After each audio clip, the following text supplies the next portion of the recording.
नमस्कार। हिंदी व्याकरण की कक्षा में आप सभी का हार्दिक अभिनंदन। आज की हमारी चर्चा के विषय र व्यंजन के विभिन्न रूप, आगत ध्वनियाँ तथा उच्चारण स्थान। सर्वप्रथम हम चर्चा करते हैं र व्यंजन के विभिन्न रूपों के विषय में। मूल रूप में हम र का प्रयोग करते ही हैं, जैसे राम, राधा, रावण आदि शब्दों में र जिस रूप में र दिखाई देता है उसी रूप में इसका प्रयोग हम करते हैं। इसी प्रकार जब र स्वर रहित होता है तो यह अपने अगले व्यंजन के ऊपर इस प्रकार चिन्ह के रूप में दिखाई देता है।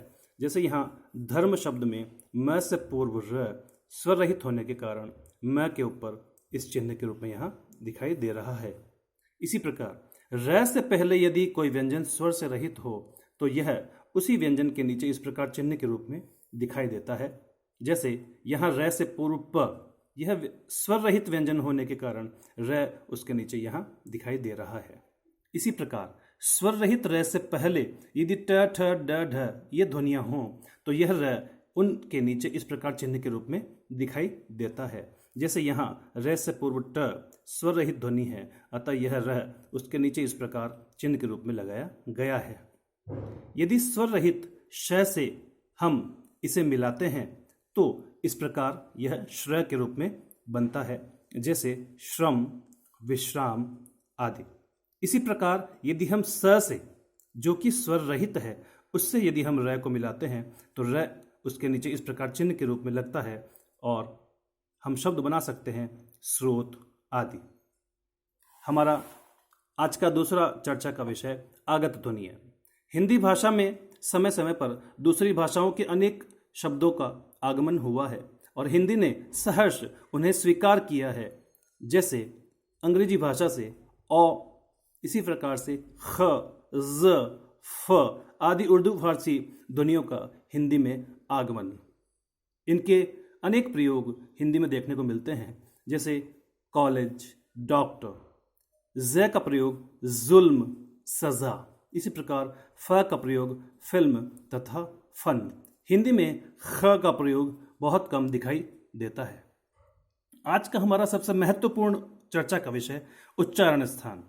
हमारे मुख के अंदर से जब वायु बाहर निकलती है तो मुख के आंतरिक भागों को स्पर्श करके बाहर आती है, अतः वे मुख के आंतरिक भाग उच्चारण स्थान कहलाते हैं।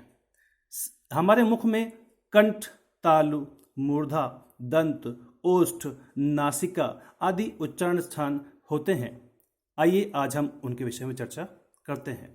सर्वप्रथम कंठ। इसके लिए आपको यह सूत्र याद रखना होगा, अकुह विसर्ज। इसके माध्यम से देखिए, अ, कु का अर्थ क वर्ग, ह और विसर्ज अर्थात विसर्ग, इन सब के उच्चारण स्थान है कंठ। इसी प्रकार द्वितीय देखिए, इचु यश। इचु यश में ई, च वर्ग, य और श इनका उच्चारण स्थान हुआ तालु। इसी प्रकार ऋटुरश्र। ऋटुरश्र में री, ट वर्ग, र तथा श का उच्चारण स्थान हुआ मूर्धा। अगला देखिए लृतुलस। लृतुलस में लृ यह स्वर संस्कृत में प्राप्त होता है, हिंदी में नहीं, अतः हम त वर्ग, ल और स पर ध्यान देंगे। इनका उच्चारण स्थान होता है दंत। अगला देखिए उपु। उपु में उ तथा प वर्ग, इनका उच्चारण स्थान ओष्ठ है। पंचम अक्षर। प्रत्येक वर्ग में हम पांचवें अक्षर को यदि देखें तो उन सबको बोलने में नासिका का बड़ा योगदान होता है, अतः इनका उच्चारण स्थान होता है नासिका।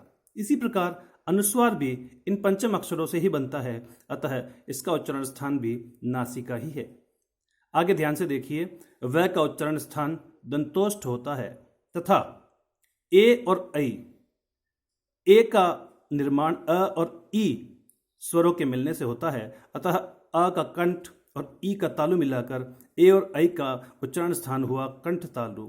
इसी प्रकार ओ का निर्माण अ और उ स्वरों के मिलाने से होता है, अतः अ का कंठ और उ का ओष्ठ मिलाकर ओ और औ का उच्चारण स्थान हुआ कंठोष्ठ।